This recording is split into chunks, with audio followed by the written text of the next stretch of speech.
Good evening and welcome to the Dollar Dogs and Beer podcast. I'm your host, Andrew, and we've got the whole roundtable back tonight. Me and Joe finally don't have to run it solo. Jason and Ron have returned, and guys, you picked probably the best week for two Phillies fans to return to the podcast. What a week for Philadelphia. Yeah, man. And I missed last week because I was at the game there. So currently on the season now, 3-0 in attendance. Hey, not bad. Nothing wrong with that. Plus, my God, dude, the pictures that you're sending us, gorgeous. Gorgeous seats, dude. The seats this year are amazing. I'm not going to change them after this year. They are it's just too good just to see everything in the ballpark. Yeah, you'd be nuts to change them, honestly. Yeah. Ron, how you doing? It's been a while since we saw you. Yeah, day by day, got knee issues, so dealing with that, but good. Good. And, it's good to see the reigning fantasy champion come back finally. It's been a little bit. I know. Grace you guys with my presence and my wins. We don't have to talk fantasy. It's okay. No, I think we should. There it is. It's been fun, boys. Oh, my internet went out. Oh, man. Woo. Ron, you touched a nerve early. Good job. You're doing your job. So, Joe, what are you drinking tonight, bud? I am changing things up a little bit in hopes that the professor will change some things up and improve on the mound for the Cubs. So I'm doing SoCo and Coke Zero tonight. Okay. All right. What do you got, Ronnie? Twisted tea. You're starting to feel summertime, aren't you? I am. That's really all I can drink, though. So. And how about you, Jason? His internet. I think Jason just froze. So whenever Jason hops back on, we'll let you know what Jason's drinking tonight. It looks like he's having some Wi-Fi issues, so I'll take him off the feed for now and wait till he hops back on. Guys, tonight I am drinking one of my favorites from Trogs, the good old Troganator. And because, of course, I can, it's going to be in the Savannah Bananas koozie because, God, the bananas are fun. All right, so let's roll in tonight, guys. So John Sterling is retired, the voice of the Yankees. I mean, John Sterling was the Yankees radio man for freaking 36 years. He retired last Monday. He said, quote, "What I really want to do is thank you. And I'll tell you why. I've been here with the Yankees 36 years, and in that time, person after person, group after group have come to me with kindness, respect, and love. How lucky can you be for people to celebrate what you do for a living?" They held a retirement ceremony from before the game on Saturday, including video messages from Paul O'Neill, Bernie Williams, and Derek Jeter. Tino Martinez presented him with a set of silver cufflinks, and he also received a pinstriped Yankees jersey with the number 5,631, which is the official number of broadcasts he did. Holy crap, that is a ton of broadcasts. I mean, that is just awesome. By the way, Jason did just message you, and he's going to be drinking a Blue Trail Lemon Blueberry Shandy from Lancaster Brewing Company. And with his internet issues, he's about to shove bleach down the throat of his router. So we'll let you know when and if Jason's able to get back on. As Jason clearly, with his beer choice, also feeling the summertime. So he's also a 2016 New York State Broadcaster Hall of Fame inductee. He's won 12 Emmys. He had a string of 5,060 consecutive games called between 89 and 2019. He was known for his gyrating Sterling shake, his victory call, "The Yankees win, the Yankees win," humorous phrases tacked onto the play-by-play action, back-to-back and a belly-to-belly, and his personalized home run calls like the one for Bernie Williams, "Burn, baby, burn." So, one of the iconic voices we've heard in our lifetimes from the radio guys. Aaron Boone spoke of his kindness and graciousness while calling him a voice for the generations that will be forever connected to the Yankees. And he did a ton of radio and TV before that. Before he was with the Yankees, I didn't even know this. He was part of Atlanta's TBS and WSB radio. He called Hawks basketball from 81 to 89, Braves baseball from 82 to 87. And before that, he was up in New York calling the Nets basketball from 75 to 80 and also did Islanders hockey from 75 to 78. Damn.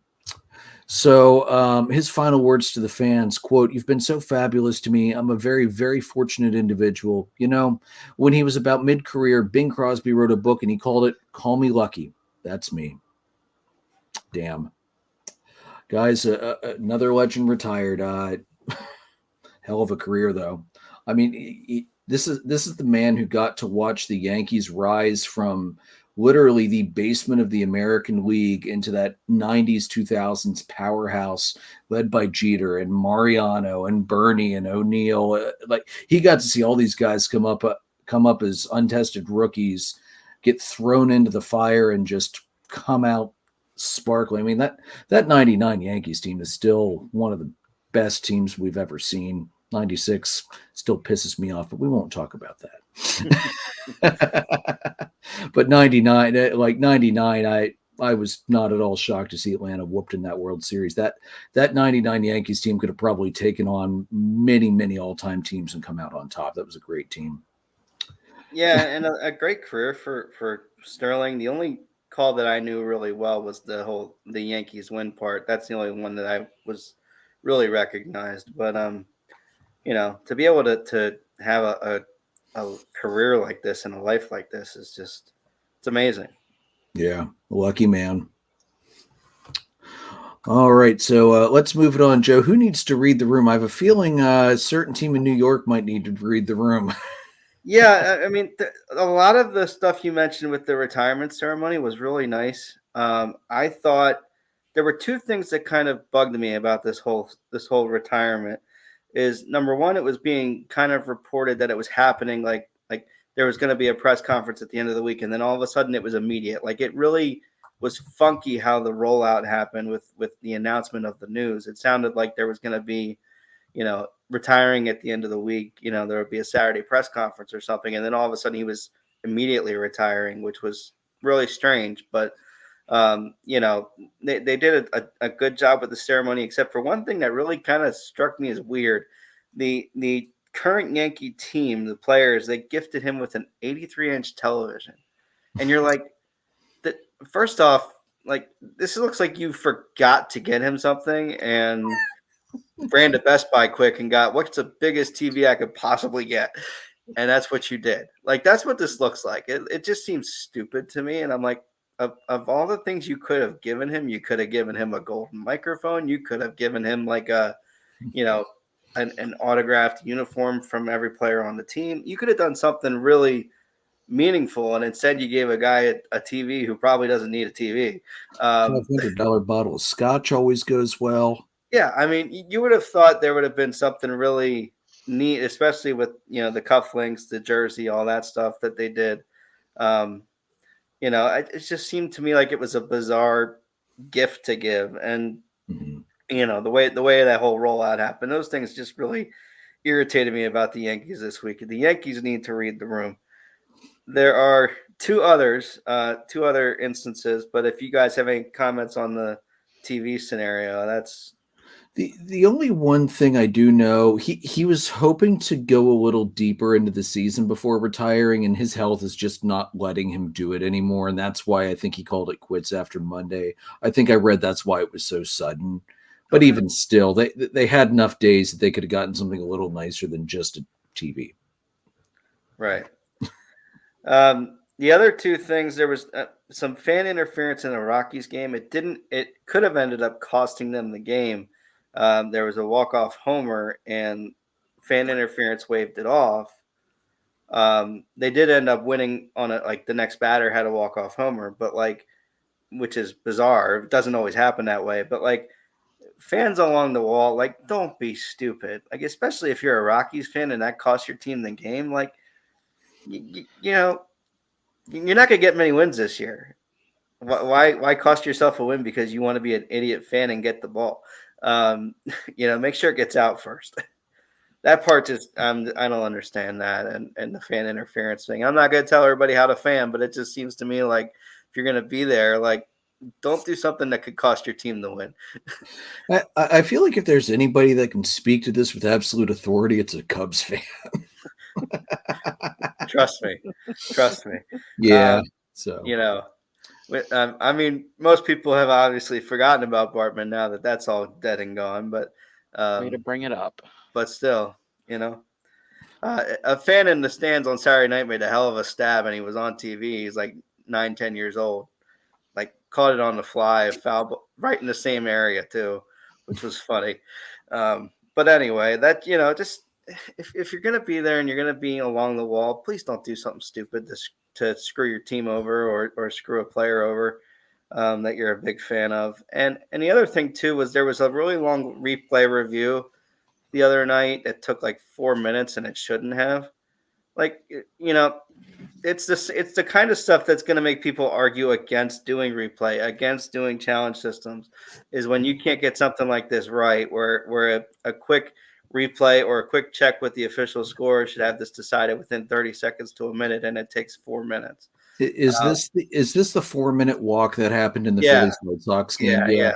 That was ridiculous. You have an official scorer that is paid by either the team or by Major League Baseball right there. Radio up and say, what's the count? They'll radio back down. This will take 30 seconds to a minute, not 4 minutes for New York to go back and review the tape 6 times to figure out what the correct count should be, which, if I'm not mistaken, they still got it wrong. I think that actually was ball 4 and then ball 5 to JT, if I remember right. Yeah. And I didn't see this particular play, but I just remember we I think Jason dropped it in the group chat, and I'm like, that just can't happen. So, Jason, you might be able to. I was there for it. I was there for it. Looking at everything that was going on, the second pitch was a strike, but from what we could tell, it was called a ball. So 2-1, and then 3-1, 3-2, and then what was ball 4, and Real Muto starts walking like he's going, and then the home plate umpire calls him back, and it took them 4 minutes of a review to be like, no, the count's correct. It's 3-2. That was strike 2, or that was ball 3.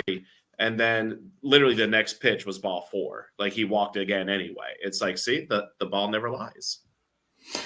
Soroka at that point was probably like, this is just stupid. I've had to sit here for 4 minutes waiting for no apparent reason. When we're trying to speed games up, I mean, we're cutting 2 seconds off of pitchers' time once they get the ball back when there's a runner on, because apparently that 2 seconds makes such a huge difference in the overall time of the game.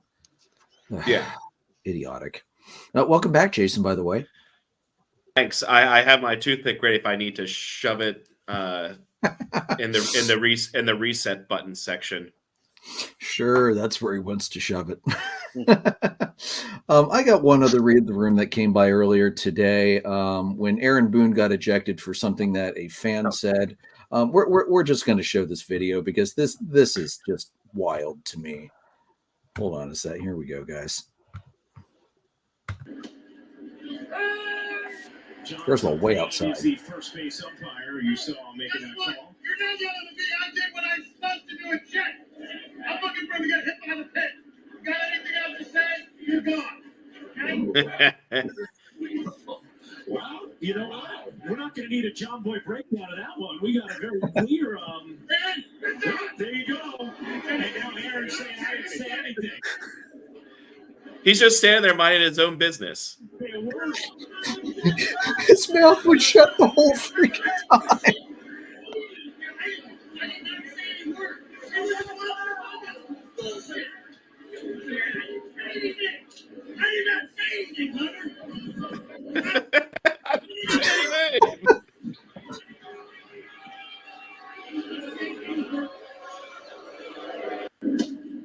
Like, that's nuts. That's absolutely nuts. I like how quick that ump was to just eject him. Like, I get it. Aaron Boone has rightfully earned a reputation with umpires. He is trying to become the first umpire since the first manager since Bobby Cox to get ejected all the time, because it just doesn't happen anymore. But my God, like, what the hell? His mouth wasn't open. Like, as much as the man complains to umpires, you'd think he'd know his voice by now. Right? You would think.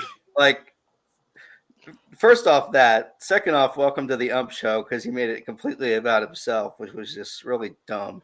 Yeah. And the other thing, too, is that, like, Aaron Boone's lucky to still have a job. Like, I mean, it's fine, but, like, why? It's 5 pitches into the freaking ball game. Like Mhm. I could see if he had been on him all night for 6-7 innings and whatnot, but for 5 pitches into the game, that's ridiculous. Yeah, toughen up a little bit up. It's okay.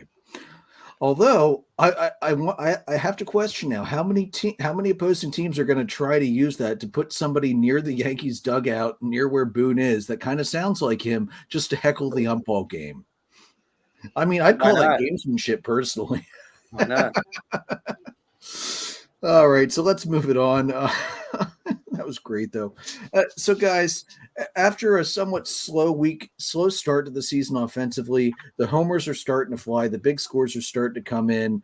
Dalton Varsho, the Blue Jays, he's going nuts right now. 5 homers in his last 9 games after he went homerless for his first 13. Travis d'Arnaud, the Braves, 3 home run game against the Rangers Friday night, 2 solo shots and a grand slam, and then had another home run on Saturday. C.J. Abrams of the Nationals, Brian De La Cruz of the Marlins, Gunnar Henderson of the Orioles, Kyle Schwarber of the Phillies. All of those guys, 3 home runs over the past week. So the temperatures are starting to heat up and the hitters are starting to get into the groove, and we're starting to see these high-scoring offenses that we love to see. And speaking of those, this is the list of 7+ run margins this past week. Orioles 11-3 over the Twins, Mets 9-1 over the Pirates, Red Sox 8-1 over the Pirates. Man, rough week for the Pirates. Phillies 7-0 over the White Sox, Guardians 10-2 over the A's, Diamondbacks 17-1 over the Giants, which, if I'm not mistaken, isn't this the second time the Diamondbacks have gone over 15 runs this year? Yes, I believe Probably. so. Jesus. They did it opening day, I think. Yeah, against the Rockies, maybe? Yeah. Okay. And then Brewers 12-5 over the Cardinals, Mariners 7-0 over the Rockies, Mariners 10-2 over the Rockies. Yeah, Rockies, well, shocker there. And Dodgers 10-0 over the Mets. You know, Joe, you really had it right in the read the room with the poor Rockies fans. This is a team that has won 5 games all season and has had the first lead in 4 of them, one of which they lost. So, Rockies fans, stop taking away potential wins from your team. They need all the help they can get. All right, let's kick it over to the fantasy update. Week 3 is in the books. I took Jason down 20-6. Todd took down Joe 17-9. And in the grudge match of the week, Ronnie knocks his boss Tim off 20-7. I'm sure Tim was super happy with you at work today, Ronnie. He was probably overjoyed at the ass whooping you laid upon him. I'm sure you even wore the belt to work just because. I feel like Ron was probably kept after work or had to work extra time today or something. Ron lost his lunch break and wasn't allowed to report it to OSHA. No, he's too busy to know what I'm doing during the day. I will say this about fantasy this week.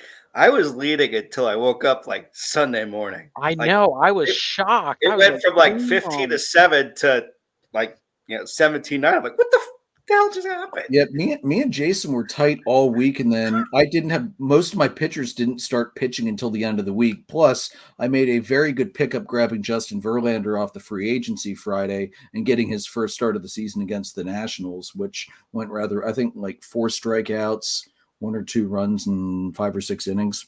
So a good outing for Verlander, which helped boost my pitching numbers because I was like Friday, I'm like, I know I should be fine, but at the same point, I have 8 innings pitched out of the required 30. It might not be a bad idea to pick up a pitcher just in case. And because I was leading most of that week, and then the weekend hit, and my team went back to taking their dive. And dude, you had 5 blown saves. I don't think I've ever seen anybody blow that many saves in a week. Asperge Shitaway.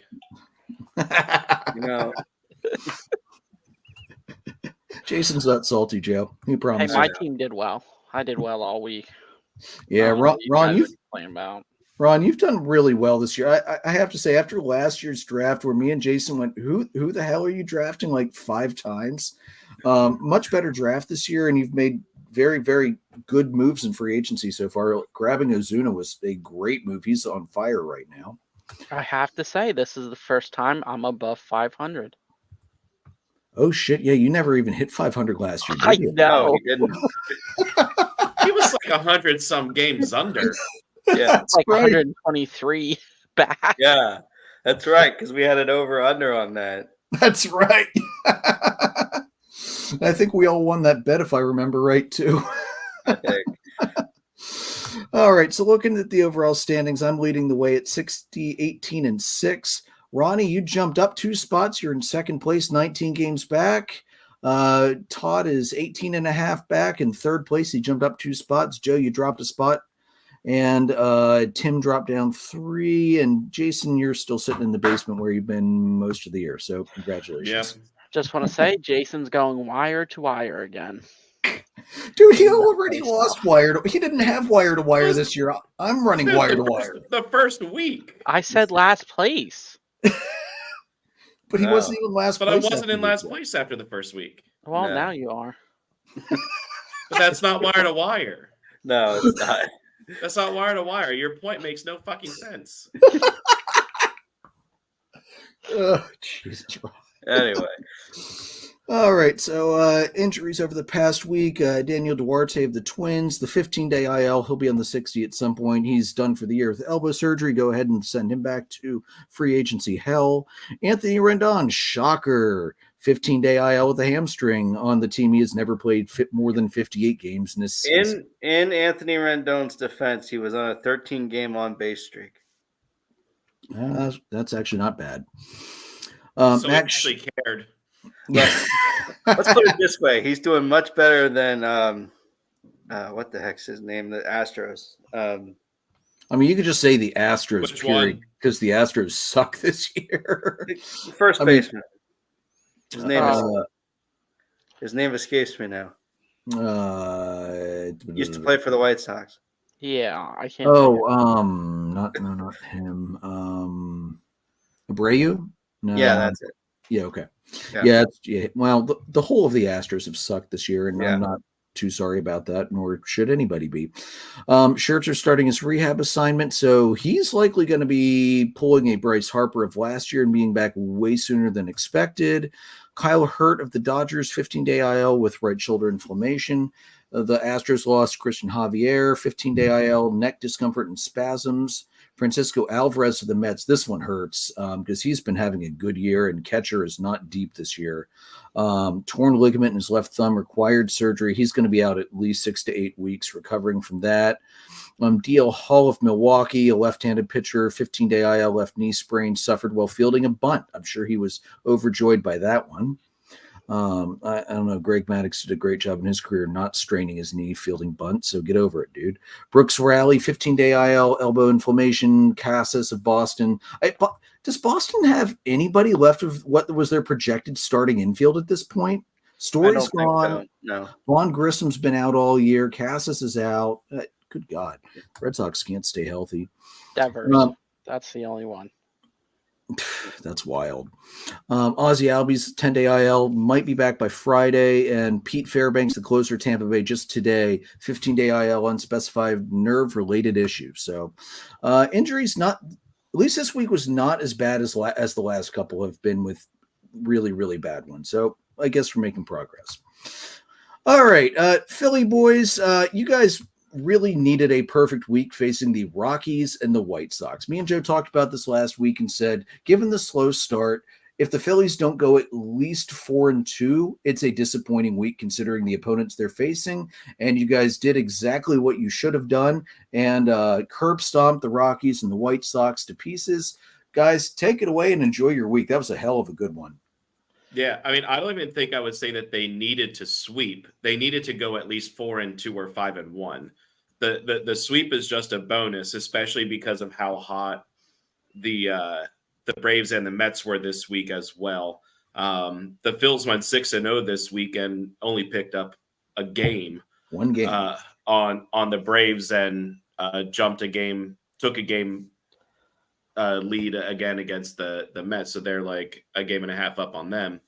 But I mean, like looking at the scores here, the Rockies actually played pretty well in that series.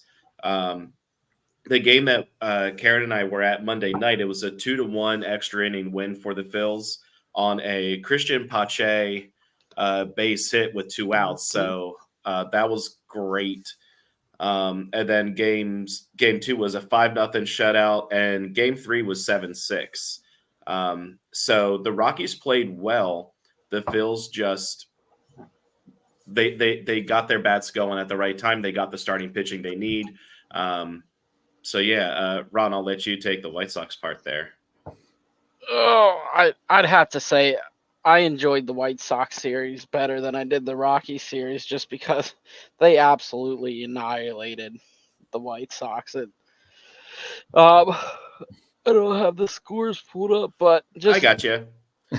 So it was 7-0, 9-5, which that score is actually a little bit misleading. That was the Wheeler a third no hitter, and then Dominguez got out of the 8th inning, and then they brought in a guy who, once Walker comes back, is absolutely going down to AAA, and Pinto, who has been terrible. He gave up all 5 runs to the point that they had to bring Alvarado in because the bases were loaded with 2 outs, so the tying run was at the plate. And then Alvarado threw 1 pitch, got the ground out to end the game, and actually so it was a 1-pitch save that Alvarado got. That's insane. And then Sunday was 8-2 Phils, a 2-run homer for I believe it was Eloy Jimenez in the first inning, and then Nola just shut them down the rest of the time, and the offense was alive again. The Phillies offense has been doing what they need to do lately. Yeah, the bats are really starting to come around, and it's nice that they can finally start backing up their pitching staff. Yes. Oh yeah, because their starters. I have a lot of stats I'm going to put out later because there's a better spot for it. But their starters have been insanely good to start the season. They do have the best ERA in baseball. The starters do. I'm not looking at the bullpen here, but the starters. I'll give you that number right now, just to give you an idea here. So the Phillies starters have a 2.32 ERA, top in Major League Baseball, and that went down tonight because Ranger Suarez threw 7 shutout innings. So that went down. And the next closest for starter ERA is the Padres at a 3.88. Yeah. Wow. Yeah. That's So your starters are balling out right now. That's the reason why they are currently now 15-8. Nothing wrong with that, man. Mm-mm. So yeah, hell of a week for Philadelphia, guys. Loved it. Yeah. Absolutely what they needed from an offensive standpoint and a pitching standpoint. This was the get right week that they absolutely needed. Now, don't get me wrong, playing the teams they were playing was you can only play what's on your nice. schedule. Yeah. Because it gets them rolling. I mean, and look at their homestand. They had a 10-game homestand and went 8-2. After so they split that series with the 4-game series with the Pirates, and then just you have to beat the teams that you should beat. Yeah, and they did that. Yeah, it's the game of thirds. You're going to win a third, lose a third, and it's how you perform in the final third is how your season's going to go. And granted, that competition should have been pretty firmly in the win a third, as it was. Although, as you pointed out, 4-2 was the minimum. 6-0 was just a nice cherry on top. Yeah. I mean, and Ron, you made a good point there too, Ron, about how this can basically give them that jump that they need, that jump start. And it showed tonight. They had to go out to Cincinnati tonight and they just won 7-0. So, I mean, that was what they needed. They needed to face those 2 bad teams and just wallop them to get them going. Yeah. Well, and I think Cincinnati is not a place the Phillies have traditionally played very well in, if I remember right. It's kind of comes and goes. Yeah. What's really nice about this week too is that they got contributions all over the place offensively, and you had guys who had been struggling who are having better at bats now. Mm-hmm. Like Nick had great at bats last week, and that's going to translate long term, and that's the thing that's really exciting about this last week for Philly for sure. Mm-hmm. Nick Castellanos took his average from like a 128 to he's just about over 200 at the end of that week, and he had 2 or 3 more hits tonight too. Johan Rojas is now batting almost 250, 275 after struggling to start the year. He's come a long way. I mean, well, Nick Castellanos had a triple on Saturday. His first extra base hit. Yeah, for his first extra base hit of the entire season. Dang. Yeah. So, yeah, good week. Good week. How did everybody look wearing the 42 and Dodger blue? It was cool. It was really neat seeing like the red pinstripes and then just like that blue 42 on the back. I think I put a picture of that in our group chat, but yeah, it was neat. I'm fine only seeing it once a year. Yeah. But yeah, it was cool. Did we do City Connect stuff yet? No, not yet. I know that was while I was fighting with my internet there, but no, yeah, that was cool. Yeah, we'll get to City Connect in a bit then. Alrighty. So we've done a lot of umpire bashing pretty much all season and already tonight. So let's take a minute and give a shout out to Ben May. One pitch away from calling a perfect game on last Thursday between the Rays and the Angels. He called 116 out of 117 pitches correctly. And the one strike that he called a ball was at least on the line of the zone and not in the middle of the top of the zone like Angel, or 6 inches off the plate also like Angel. So may I officially give my recommendation to promote Mr. May immediately to crew chief and demote Angel to collegiate ball, I think would be appropriate, or maybe Little League. So, those poor little leaguers. I never had a good umpire in Little League anyway. It doesn't matter. Imagine the Little League dads or the Little League parents with Angel Hernandez. That'd be amazing. Man, this is crazy to think about. When I was in 7th or 8th grade, because I think it was the year I was playing on the Cubs, so it would have been like junior league for me. We actually had a guy that got so pissed off at an ump one night that he actually got thrown out of the game, and Warwick Little League suspended him for the rest of the week because of it. To be fair, the ump that night did suck, but he did suck consistently. I'll give him that. I love Little League. Good memories. Jason, how about the first official installation of Down on the Farm for the season? I know we've done a couple unofficial and some where I said, especially after the Norfolk Tides just obliterated, I just, Down on the Farm this week is the Norfolk Tides roster. So, Jason, how about an official Down on the Farm report? Man, player of the week here is Travis. And I think Jason froze for his first official Down on the Farm, so I'll pull Jason off the screen for a little bit. We'll hop on, and then oh wait, is he back? Are you good now?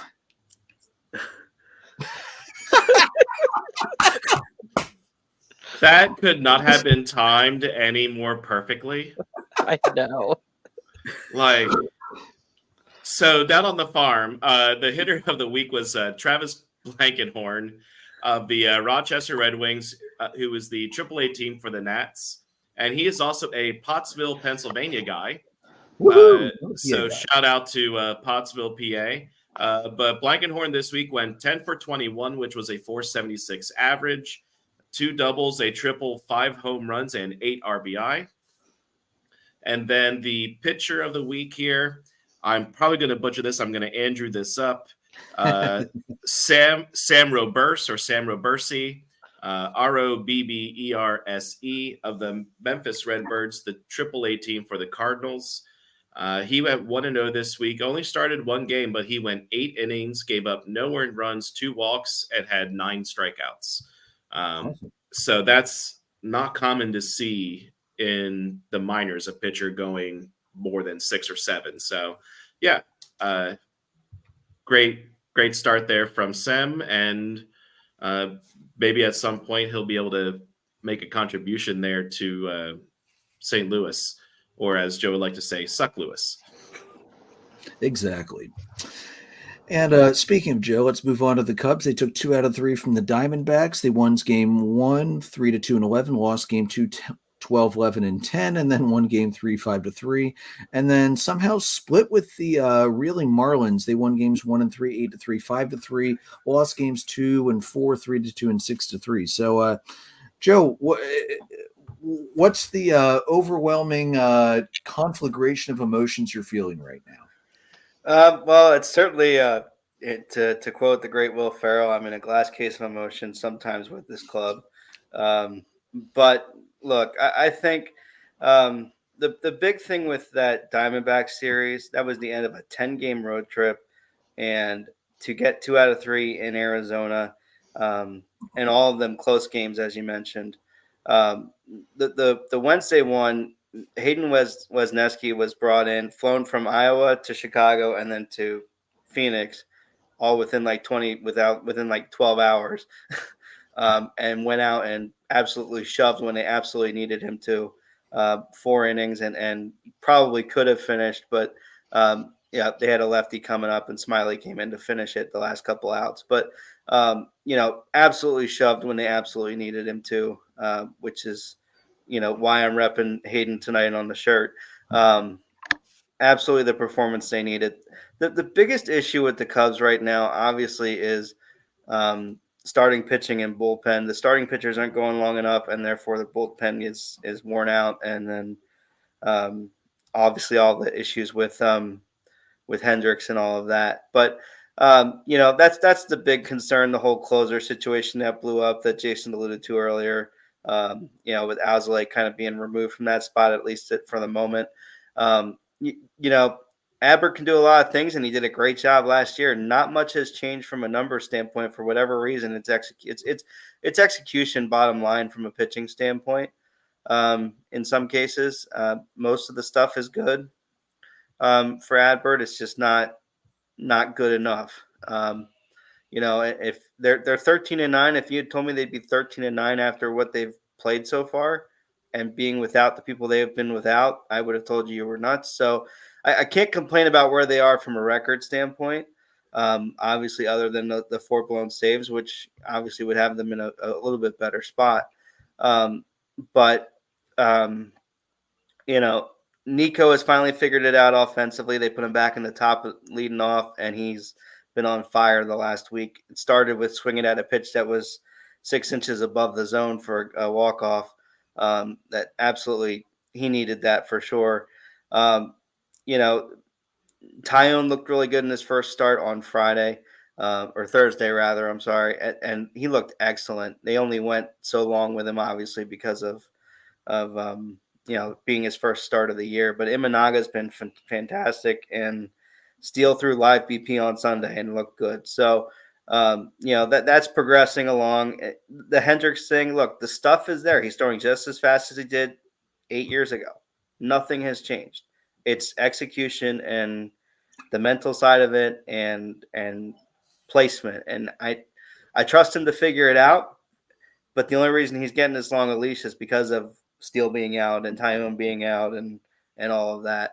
So, I expect him to figure it out within the next start or two, and things looked really good yesterday before they unraveled. But, I'm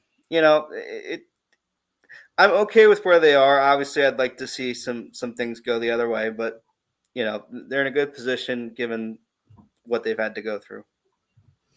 Yeah, and 13-9, only 2 behind the Brewers, and a half a game up in the wild card standings right now. Yeah, they're in a fine position. Now's the time for Hendricks to be working through things and figuring it out, not in August and September. So, yeah, I think he'll be fine. All right, let's move it on to the City Connect. We got some guys repping some gear tonight. Jason's got the sweatshirt. Ronnie's got the hat on. So now that we've seen them on the field, thoughts? I'll let you and Ron take it first. Go ahead. Ron, you can go first. I was indifferent when I first saw them. We all know that. But they do honestly look a lot better in person. My opinion, I don't could some things change? Yeah, like we've brought up before, the bell. They could have done something maybe a little different, but I understand why they did it. It's in Philly and all that. But honestly, I think they're all around a great uniform. Yeah, I do like the hats. Yeah, the hats are fantastic. Ron, put your head down a little bit so the group can see what the hats are. So yeah, you have the Liberty Bell with the skyline in there. It's got that fade out. The 2 stars that represent the stars over the eyes in the actual Phillies script. So yeah, it's really cool. And I wound up getting this hoodie Saturday night because it ended up just getting really windy and chilly. I was like, I need a hoodie. So What a great way to sell merch. Hey, the weather sucks. Hey, look at this new hoodie. Only Yeah. $68.99. It was more than that, but I actually got it. I still actually got a discount because of being a season ticket holder. I got like 20% off, which saved me like $15. Oh, Jesus. That's So yeah, horrible. so this is the dugout hoodie. So whenever you see them having their games, anybody that's not playing or the coaches, they'll have this on. It has the Philly script that has the Liberty Bell look with the document like scribble for like the declaration. Very nicely, it's like a fleece lined almost. It's one of those like dry fits. And on the sleeve, it has the love look patch. So yeah, and the uniforms themselves, well, I'll have like 3 games or so where I'll get to actually see them in person, but seeing them on TV, I think they're sharp. I have really come around to liking those uniforms. I think seeing everything together, the shirt, the hat, the pants, like the gold piping down the pant leg, I think it's really nice. Yeah, I was not a fan when I first saw the leak, and then I was kind of indifferent, but started to like them the more I looked at it, and seeing them on field, I'm sold. Okay. Joe? I mean, they're better than some of the ones we've seen. They're not my favorite by any means, I don't think. Yeah. I think, like you guys said, the hats look fantastic. That's probably to a non-Philly fan, that's probably the best feature of the entire thing. Mm-hmm. The hats are really sharp. So I think they nailed the hat for sure. It's going to take me some time probably to get used to the color gradient, but other than that, I can't complain. It's better than mine. Well, yeah. I'm probably going to bump him from bottom third closer to half. I'm still not wild. I don't like gradients. I'm going to say that again, just as this isn't because it's Phillies. I don't like gradients in uniforms, period. I think they don't look good generally, but at least they did it in the right way. I think you're right. The piping on the pants makes it better. I still wish they would have white pants though, to break up the darkness. Jason, before you got on tonight, I was telling Joe and Ron, I think my biggest problem with the Phillies, one, they've got a great uniform set to start with. They've got one of the better sets in the league, without a doubt. And then, so you knew this was going to be a downgrade just from that. And then they roll this out, and the Phillies are a warm-colored team. And anytime a warm team does cool colors, it's very jarring. And I don't like the colors. I understand why they use the Liberty Bell, but the Phillies have used and overused the Liberty Bell ad nauseum for years. If they want to tap into historical Philadelphia, Ben Franklin, Independence Hall, there are so many things they could have done that I think would have been better on the hat than the Liberty Bell that's already been used a million times. I do love, though, the glove patch on the sleeve. That was great. I'm really glad they included that.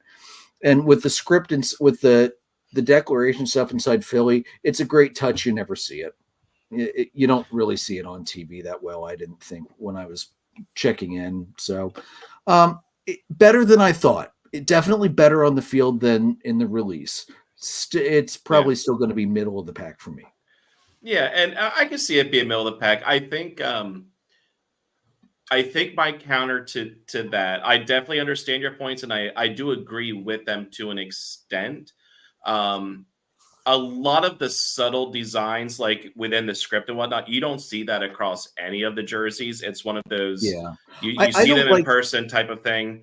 That's something I don't like with all of the City Connects, where they try and do these little sublimate. Like, that was my biggest complaint with the Nationals jersey when it came out, is that Why are you doing gray supplemented flowers on a gray jersey? Just do pink flowers and let it pop. Mhm. They're cherry blossoms. They're supposed to be pink. It's iconic. Right. It would have looked great. Right. And then the other thing is, as far as the coloring being blue, I think we need to remember that it's City Connect, not Phillies Connect. And the city of Philadelphia, the flag is a light blue. And a big reason I think they went with the gradient is to differ themselves from Boston, because Boston has that light blue and the yellow for the Boston Marathon. But the flag of Philadelphia is a very royal blue. It's different enough. I don't think it would have ever gotten confused with Boston. It's fairly light though. And I think what the reason that they did this too, they tried to make it a little bit darker, but they start at the top with that light blue to focus on. And here's something different for here's a different connection with Philadelphia, is that Philadelphia is known for the working class. It's known for the blue collar workers. So that's why they go with that lighter blue up top to symbolize the blue collar. So I understand it. And I think that the reason you get the bell is because that is also a Phillies thing. So you're connecting Philadelphia and the Philadelphia history to the Phillies and the Phillies history. So I get all of that. I do. I just wish if you're going to push towards the history of Philadelphia, I wish they would have just picked a different thing to use, because they already used the bell. And if you're already trying to connect, but that's why. That's why they use the bell. I get that. I just personally, I wish they would have picked something different. Break it up a little bit. Use an Independence Hall with the skyline. Think about the shape of Independence Hall with the skyline. That would have been cool. Because you have the long rectangular base of it, and then the spires up. I think it would have looked cool, but anyway, it's definitely way better than the shit show the Dodgers put out. Sorry, Joe, it's way better than Wrigleyville. It's better than a lot of them. I still think it's probably going to be in my middle pack when we do when we finally get to rank these damn things at the end of the year, once the last one's released. But yes, definitely way better on the field than I thought it was going to be. The font, I still hate the number font though. That's awful. It's grown on me a lot. Yeah, but Turner's number doesn't look like a number. It looks like alien script, and that would be more for New Mexico. It looks like the Riddler in Batman being like, "Riddle me this: which player wears this jersey?" Yeah, but if we're talking Batman, that's Pittsburgh, dude. Come on, Gotham's Pittsburgh. I'm just saying it looks like a giant question mark. Yeah. All right, and then the Mets released their jerseys. It's a gray jersey, large NYC in the front, and the styling of the tiling in the subway. The caps are black with the black NY with the embroidery showing the Queensboro Bridge, and purple detailing to represent the 7 train, which is the line that directly serves the stadium. I haven't seen a great look at the pants yet. I've been searching the internet the last couple of days to try and see a shot, but it looks like they're white with a dark stripe on the side. So, guys, what are you thinking? Joe, I'll let you take the lead on this one. What are you thinking of the Mets City Connect? I love the hat. I think they nailed the hat. The subway connections, I think they really absolutely nailed the hat. I like the uniform.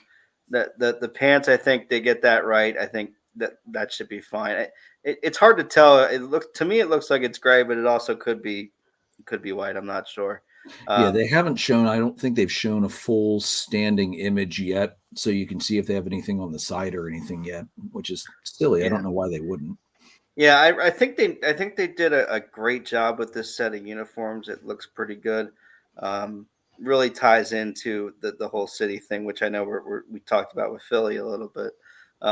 It really tied into that, into the fan base a bit. In typical Mets fan fashion, I noticed a ton of them were like, some people were like, it's not enough purple. Some people thought it would be different. And it's like that. You'll never please Mets fans. Some of them anyway. So I think, I thought they did a good job with this one. Ron, what do you think? I'd have to say the only thing I don't like is the NYC on the front of the jersey. I don't know why, but it just I don't like it. Maybe when I see it on the field, it'll change my mind. But that's the only issue I have. Other than that, it's a nice looking uniform. Todd said, I'm on board with them actually. Lots of accurate representations of NYC, especially the subway lines. I don't think any team identifies with taking public transportation to a ball game than the Mets. Subtleties are pretty neat as well. I like them, pleasantly surprised. The only team I can think of that I think of public trans maybe more than the Mets would be the Orioles. But maybe that's also because of where we live. Park and Timonium take the light rail into Baltimore. I always think of that with Baltimore. I definitely don't think of the Metro in DC with the Nationals. Todd's probably right about that. Jason, what are your thoughts? Yeah. A little bit of countering of Ron here. I really like the script NYC on the front. It matches their typical like cap logo of that with that N and the Y. I dig the gray because I get that, especially like the concrete jungle,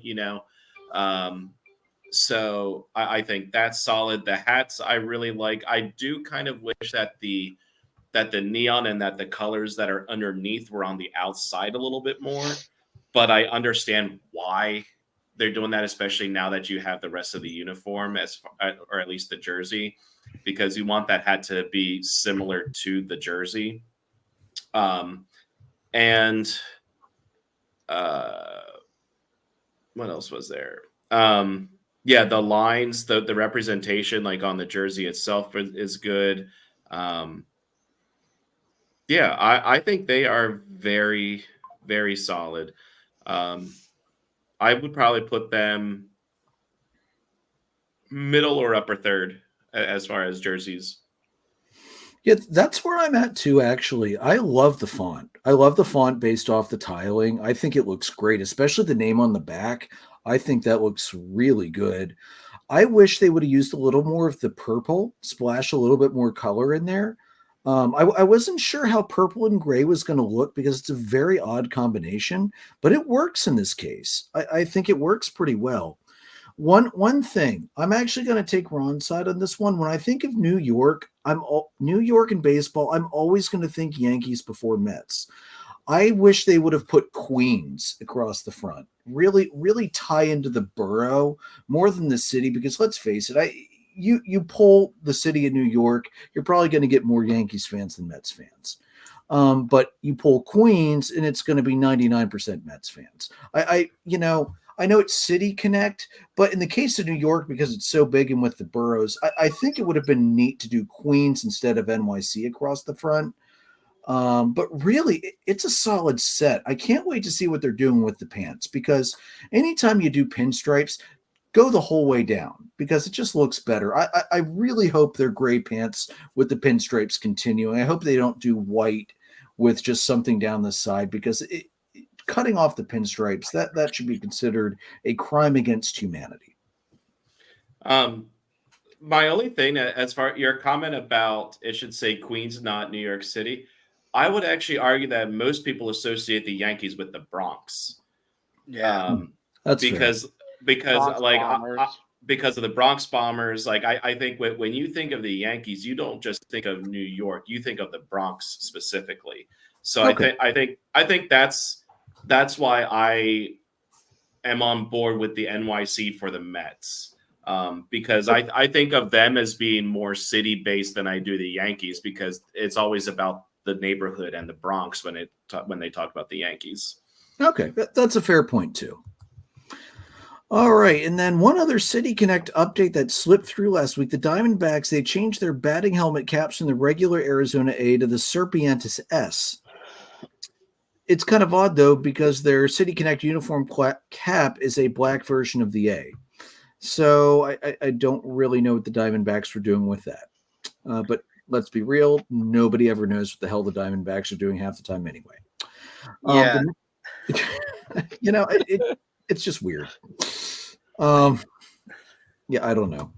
And then the next City Connect uniform to come out is the Rays. They are scheduled to unveil on April 29th and then debut on May 3rd. So I'm excited to see what they're bringing out.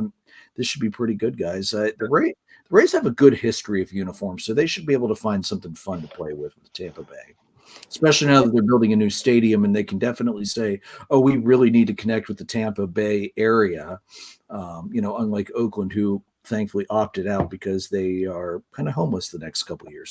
So, yeah, the one thing about the Diamondback uniforms, I heard them called this the other night on the Cubs post game thing, and I thought this is perfect. They called them the potato salad uniforms because they had the City Connect on last week, and it was like potato salad, like all of the yellow there. It was like, yeah, okay, I could see that. Yeah, that sand brown is, yeah, it's definitely not one of my favorite looks. No.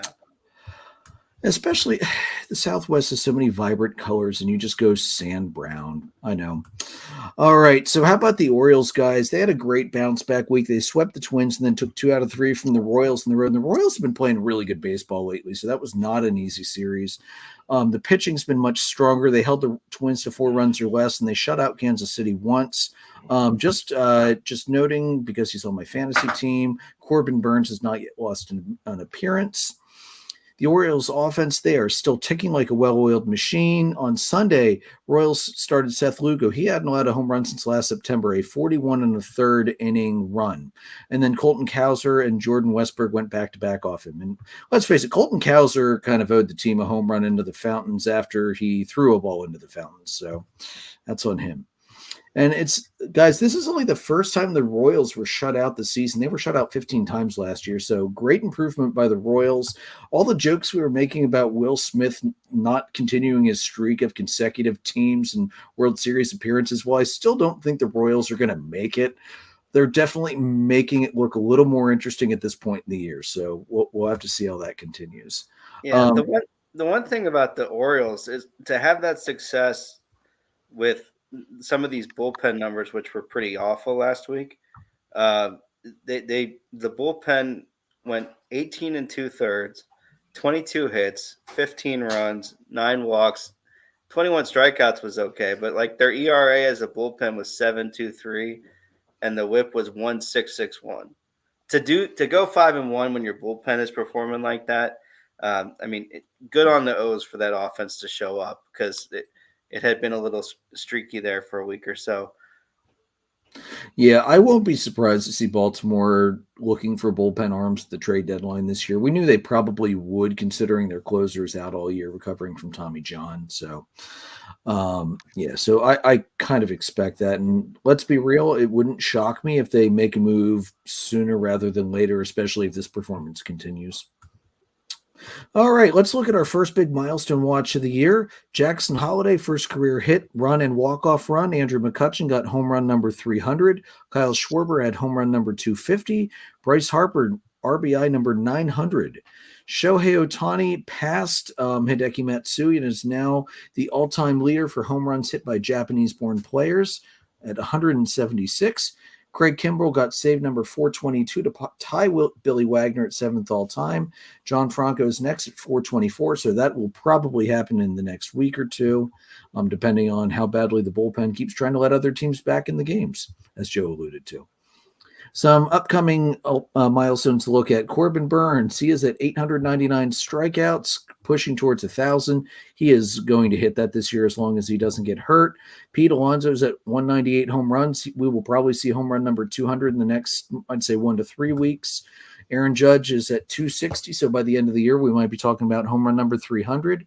Soto's at 200, looking for 200. He's at 165 now, so I'd say probably more likely next year, but an outside shot at this year. Anthony Rizzo is at 296, so we will be celebrating his 300th at some point this year. I know Joe will be very happy when that happens. Paul Goldschmidt, he's close to 2. He is at 1,972 hits, so he's close to 2,000 and 341 home runs, so he's close to 350 there. Randall Grichuk, coming into games today, was at 999 hits, so he will quickly pass 1,000. Alex Bregman was at 997, so he'll also quickly pass 1,000. Andrew McCutchen also one triple away from 50. I know that's hard, especially as you get older. I really hope we see that one. I love watching Kutch play. I'm glad he came back for one more year. Scherzer and Verlander entering the top 10 in strikeouts all time. Scherzer's at 11 at 3,367. Verlander's at 12, 3,346. They are chasing down Greg Maddux at 3,371. As soon as Scherzer gets up, that's going to be gone in probably one start, maybe two. And then Walter Johnson's ninth at 3,515. Clayton Kershaw, he comes into the year whenever he comes back at 2,944. So that would be 56 away from 3,000. It seems like if he comes back soon enough, he should be able to obtain that. Let's hope so. The guy's going to be a first ballot Hall of Famer because they'll look at his regular season numbers and ignore the fact that he is a dumpster fire in the postseason pretty much every year. So that's some of the milestones we're looking at. And guys, did I miss any of the milestones? I think I got pretty much all of the ones we've hit and upcoming that are relatively obtainable. Paul Goldschmidt is at 342 now. All right. Good for Goldie. I love that guy, even though he plays for the Cardinals. Hell of a player. All right, let's move it in for Atlanta. Great week last week. Almost perfect. Swept the Astros, winning 6-1, 6-2, 5-4, and 10. And then 2 out of 3 from the Rangers, winning at home. Games 1 and 2, 8-3, 5-2. Lost game 3, 6-4. And shocker, the game they lost was the stupid ESPN Sunday night game. I hate those games not so much. They never play well in those. Can they have every Sunday night game moving forward? I was waiting for that. I was waiting for that. No, major networks don't like Atlanta. You know that. So exactly the week the Braves needed to have, especially the Phillies and the Mets playing absolutely out of their minds right now. The top half of the NL East, guys, is just nuts. I'm loving this right now, although I wouldn't mind if the Phillies and the Mets cooled down, but I don't see it happening. It's going to be a good race all year, honestly. Game 1 of the Astros series, the Braves gave yet another example of why you don't bring the closer in when you have a non-save opportunity. The Braves tagged Josh Hader for 4 runs. He recorded 1 out. His ERA is up to 9.39. I know everybody is so disappointed by that who has him in fantasy, which I don't think is any of us, actually. I don't think any of – oh, Ron. So, yeah, sorry about that, Ron. Actually, no, I'm not. It didn't really affect me at all. I still won. Yeah, you still did fine.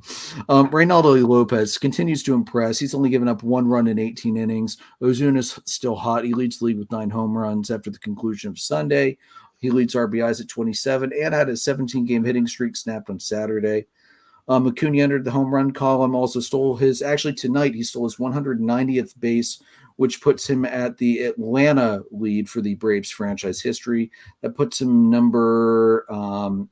he was 11th. He was tied with Furcal, so I think he's chasing number 10 right now. But as far as the Atlanta portion of the Braves franchise history, he is now the leader. The all-time leader of the franchise is Herman Long, 434 stolen bases playing for the Boston Braves from 1890 through 1902, which is why nobody has ever heard of him. All right, Joe, how about bring out the good? Yeah, so a couple of things. I think I continue to be impressed with Paul Skeens. Number one, he's fantastic in AAA right now. But there was a video I saw from after one of his last start where, there's a line all the way up the bleachers and he's waiting and signing autographs and everything. He's doing all the little things right now while he's waiting to come up. So I really, really respect when the guys do that stuff. The other one, Jason brought it to my attention. Actually, there's a kid. His name is Marcello. He was at a Philly game on April the 17th. Had been adopted that day. Got to see a Phillies win. Got to get a tour of the park. Hang out in the Rockies bullpen some. Really a great experience for him, and congratulations to him and his family. Really, really glad that they were able to experience that and all of those things. Jason, did you have anything more on that story other than that? I didn't. If you saw more. Not really. It's just it was really neat to see what happened with Nick Castellanos. Gave him a signed ball because they were out in right field, and the entire Rockies bullpen signed a ball for him. So just really well done all across the board. I love stories like that. That's awesome. And then the last thing story I found, a name that you guys may recognize. There's a Red Sox reliever who made his MLB debut this past weekend after quitting baseball. His name is Cam Boozer. He thought he was done playing baseball 7 years ago, and on Friday he made his major league debut with the Red Sox. In 2017, he walked away after some injuries and a 50-game drug suspension. After never making it past Single A, he returned home to Seattle and began working as a carpenter with his dad. Missing baseball, he started giving pitching lessons in 2020 and started throwing 96-mile-an-hour fastballs 3 years after he had retired. By 2021, Boozer was back on the mound throwing pain-free and thought, well, if I don't have pain and I can throw upper 90s, maybe I should try this again. Came out of retirement, began pitching in independent ball in 21, topped out at 101 in his professional debut for the Chicago Dogs, pitching to a 1.93 ERA over 23 and a third innings. That was noticed by the Diamondbacks, who picked him up on a minor league deal nearly a year after he came out of retirement, pitched half a season for Double-A Amarillo before being released in July of 22. Finished that season with the Barnstormers before signing with the Red Sox last year. So Cam Boozer finally made it to the big leagues after pitching to a 2.70 ERA and higher leverage opportunities in Triple-A. And, you know, I thought that was Nesson did a great job with the story on this. And, you know, just shows you, we've talked about this before, but just never give up on your dreams, man. Congratulations to him and all of his continued success.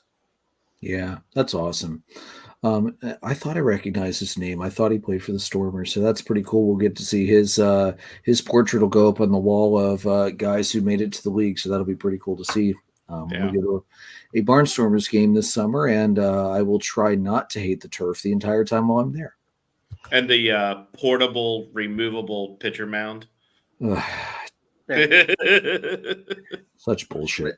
That's going to be such a huge revenue generator for the city with all the events they're going to be able to have there. They're talking field hockey, they're talking soccer, they're talking all sorts of stuff. As long as they have the events. I mean, they had them there in the past and then stopped. Yeah, didn't they have Leonard Skinner there not that long ago? I know, but they had the Philadelphia Union. The Philadelphia Union played an exhibition game there. They had, that's the artificial turf's actually going to chase soccer away. Soccer players will not play on artificial turf if they can absolutely help it. Too many non-contact injuries. So, anyway, all right, let's move it into the hot list, guys. I'll open it up tonight for the hitter. I'm going to go with Dalton Varsho of the Blue Jays. 350, 409, 950, 20 at bats, 7 hits, 3 doubles, 6 runs, 3 homers, 6 RBIs, 2 stolen bases, 2 walks to 5 strikeouts. Jason, who's your hot hitter this week? Yeah, so usually if I can, I try to stay away from Phillies to not have the homer pick. But this week, both are just going to be homer picks because the team is just on fire right now. So my hitter is Trey Turner. In his last 7 games, he's batting .500, 15 for 30. He has 6 doubles and 2 home runs, and he had an extra base hit in 7 straight games. So last year he struggled mightily, both in the field and at the plate, and he has turned that around. I think he just finally got comfortable with the team. We saw that turnaround midway through the season last year, and he has picked up where he left off. And this is the Trey Turner that we thought we were going to be getting when we signed him. Absolutely. Ron, how about you? I'm also going to stay in Philly. Going to take Alec Bohm. In 6 games last week, he went 8 for 19, scored 5 runs, 4 singles, 2 doubles, 2 home runs, and 8 ribs while walking 3 times and only striking out 3 times. His average was .421 and an OPS of 1.342. So he's really stepping up his bat. It's starting to come around, and it's about time. The thing about Alec Bohm is his defense has been excellent too. Yeah, much improved. He is playing Gold Glove caliber defense right now. He is making some insanely difficult plays look easy. Even tonight alone, he's bare hands. he's made multiple barehanded throws over to first. And I tell you what, he has really stepped that up. So he has potential to win a Gold Glove this year if he keeps that up. Definitely a far change from when he came up. It's good to see. Joe, who's your hot hitter? Blaze Alexander with the Diamondbacks, 389, 421, 778, an OPS of 1199, 3 runs, 7 hits, 4 doubles, a homer, 9 RBIs, a walk, and 4 strikeouts. Seeing the ball really well, being aggressive. You know, with a name like Blaze, I feel like he should have at least 1 stolen base a week minimum. Just saying. All right, Joe, who's the Moneyball guy of the week? Moneyball guy for this week is Ellie De La Cruz with the Cincinnati Reds. Last week's line, 500, 684, 1,000 slugging, and a 1684 OPS. Guy was on fire. 5 runs, 6 hits, 2 homers, 5 RBIs, 7 walks, 4 strikeouts, 4 stolen bases, and he got caught stealing 1 time. And his homers, man, they're moonshots. It's insane how hard he's hitting the ball right now. I am really glad I drafted him this year after making him a free agent pickup last year. All right, let's move on to the pitchers. I'm gonna once again, I'll stay away from the Atlanta guys. I'm gonna go with a national, something I didn't think I was going to do at all this year. Mitchell Parker, he went 2-0 last week, 1 quality start, 12 innings, 1.50 ERA, a .58 WHIP, 2 earned runs, 7 hits, no walks, no home runs. It's a great week. Maybe the strikeout numbers aren't as high as they could be, but that's okay. I didn't say the strikeouts. He had 12 strikeouts last week, so not a bad week at all. Jason? All right. So normally I take 1 pitcher. This week I'm taking the entire Phillies starting rotation. To give you an idea here, I already told you that they had a 2.32 ERA this season, but let's break this down further. Zach Wheeler, 2.30. Aaron Nola, 3.16. Ranger Suarez went into tonight with a 1.73, and after tonight's start, it is now 1.36. Christopher Sanchez, 2.53. Spencer Turnbull, who was supposed to be a long reliever, became the 5th starter due to an injury to Taijuan Walker, has the lowest ERA in the rotation at a 1.23. This past week alone, you had Ranger Suarez throwing a complete game shutout and then followed up with 7 shutout innings tonight. Spencer Turnbull had 6 no-hit innings last week. Wheeler then followed that up the next night with 7 1/3 no-hit innings. The rotation during their 8-2 homestand, 1.51 ERA. In their last 6 games, the starters have gone 44 1/3 innings pitched, 22 hits, 3 earned runs, 2 of which were Sunday on an Eloy home run, 8 walks, 48 strikeouts for a .61 ERA and a .73 WHIP. These starters over this past week went over 31 innings consecutively without giving up a run. Yeah, my pitcher of the week is the entire Phillies starting rotation. No, fair enough. They earned it. Ronnie, what you got? I'm just going to piggyback off of Jason on that one. I mean, their rotation's just so dominant right now. There's no question about it. All right, Joe, who's your starter? The starter is Tanner Houck with the Red Sox. Threw a complete game shutout, 3 hits, no runs, no walks even, and 9 strikeouts. A whip of .33, batting average against of 100. All right, here. So we have a non-Phillies guy in there and have somebody for Ron. We'll go with Sonny Gray of the Cardinals last week. He went 1-1, but 12 1/3 innings, 18 strikeouts. And that was over, like I said, 12 1/3, 1.46 ERA, .81 WHIP, 2 earned runs, 9 hits, a walk. The Cardinals being what they are this year, you don't expect a ton of run support as they have not shown to be giving that. But Sonny Gray is at least doing his job. He is being the ace they signed him to be. So good on Sonny Gray. Joe, who is the adulting reliever of the week? I'm gonna have two this week, and it's only because one is like strictly a closer, and one is a good bullpen guy in general. Go for it. Kirby Yates from the Rangers, 3 appearances this week, 1-0 for a win standpoint, 2-2 in save opportunities, 4 innings, 1 hit, 1 walk, 6 strikeouts, a .50 WHIP, and a .077 batting average against. Fantastic job by him this week. Really, really becoming their standout closer for them. The other one is Reed Garrett from the Mets. 3 appearances this week. He went 1-2 in save opportunities, but he went 2-0 from a win standpoint. 4 innings, 2 hits, 2 runs, 1 walk, 10 strikeouts. Wow. A .75 WHIP and a .125 batting average against. So a big reason that the Mets were able to do what they did this last week and dominate was having a great, guy between Diaz or instead of Diaz to take some of that load off. So fantastic week from those 2 guys. Yeah, absolutely. Also, just going to say, I find it ironic now that we're not covering holds. Edwin Diaz got me a hold last week that didn't count. Just noting that for the irony, since we're looking at weird stats. Hot teams. Honestly, guys, I'm just going to say the entire top half of the NL East. Atlanta lost 1 game last week. The Mets lost 1 game last week, and the Phillies went perfect. The top half of the East has been nuts. Just so that was what, like 12-2 last week then for the top 3 teams in the division, something like that. 5-10, no, 16-2. Yeah, 16-2. 16-2 was the top half of the NL East. That's insane. Just looking around, the Orioles went. The Orioles 7-3 in the last 10. They're on a streak right now.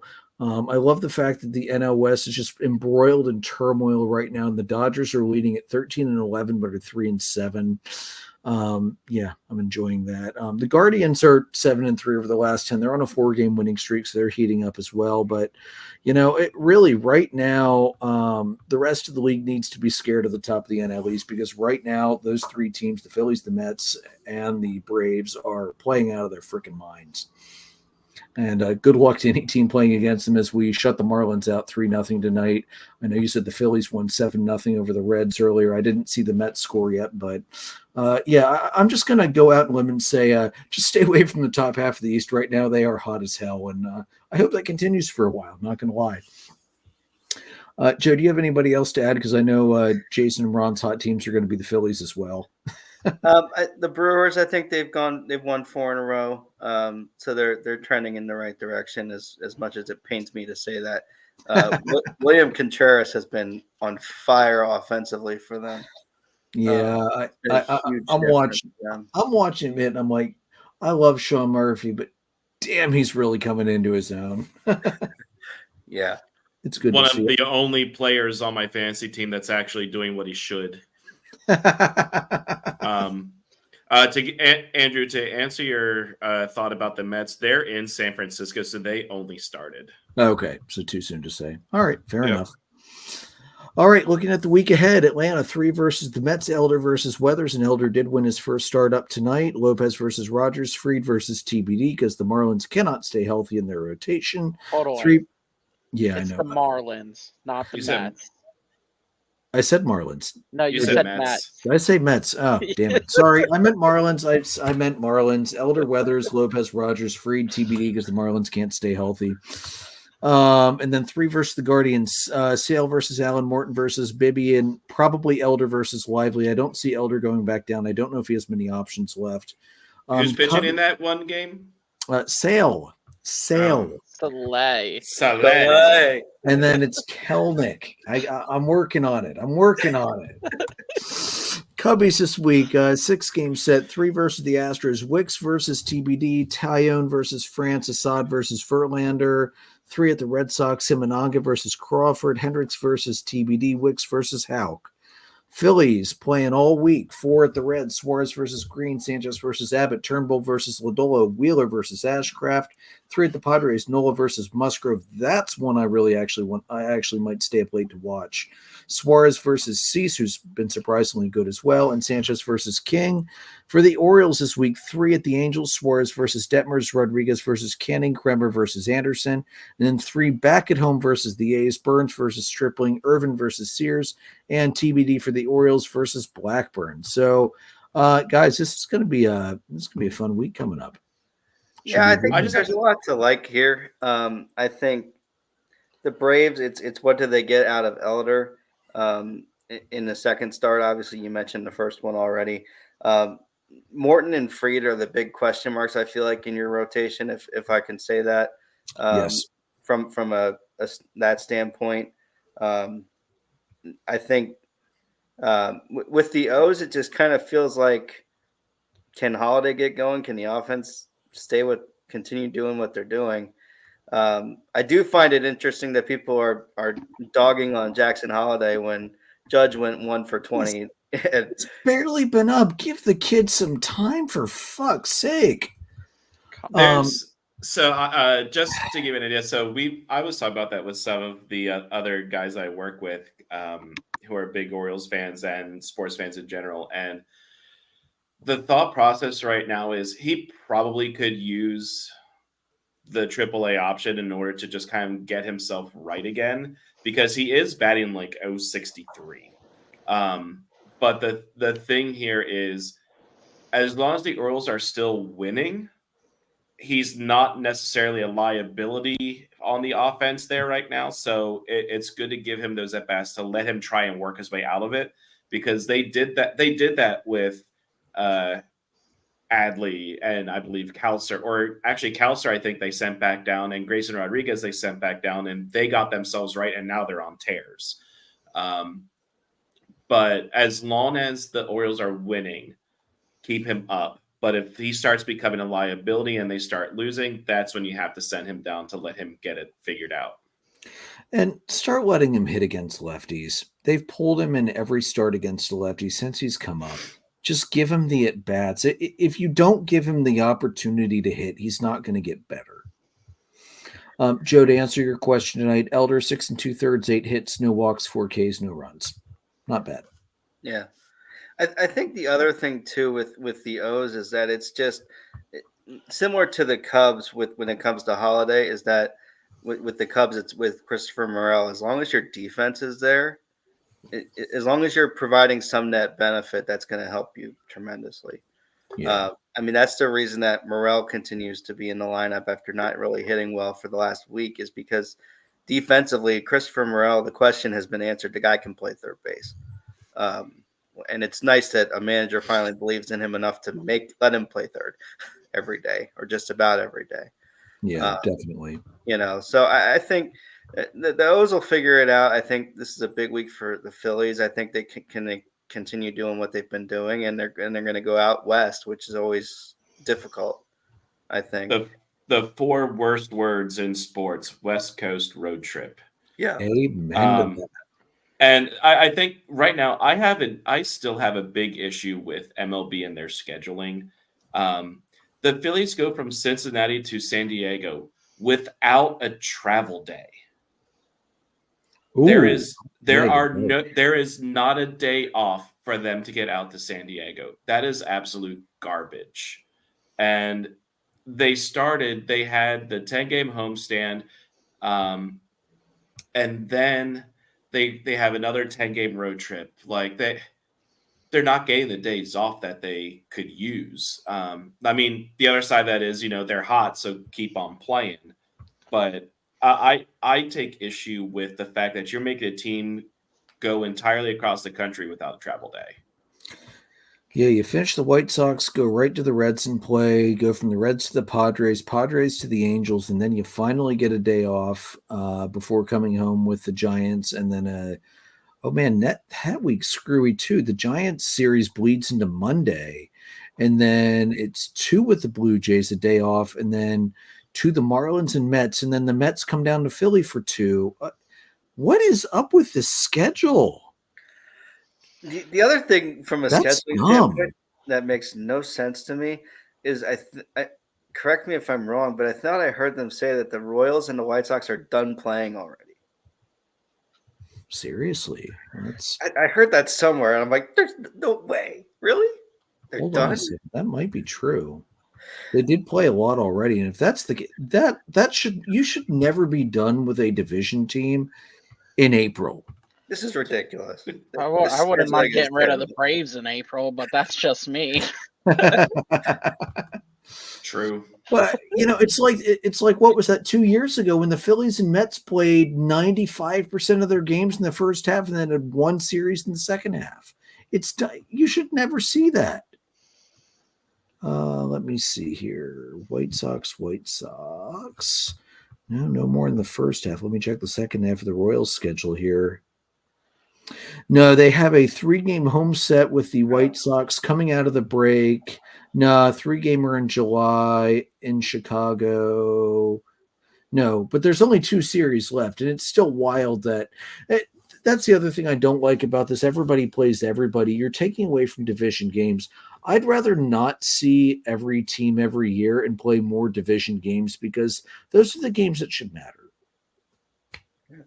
Let's stop watering down the postseason more and more. I mean, we've already watered it down by adding an extra wild card, so let's stop watering it down even farther. All right, guys, anything else for the week before we wrap?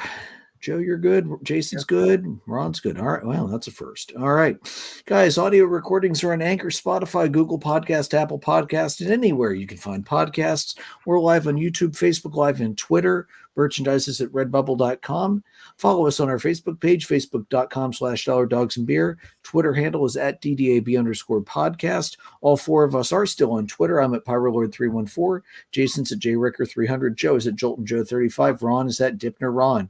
We're presented by Dark Arrow Podcast LLC and sponsored by the wonderful Baron Barbershop over in Lidditz. Johnny, we'll have to talk Yankees soon. Guys, may your dogs always cost $1. May your beer always be cold. We'll see you next week.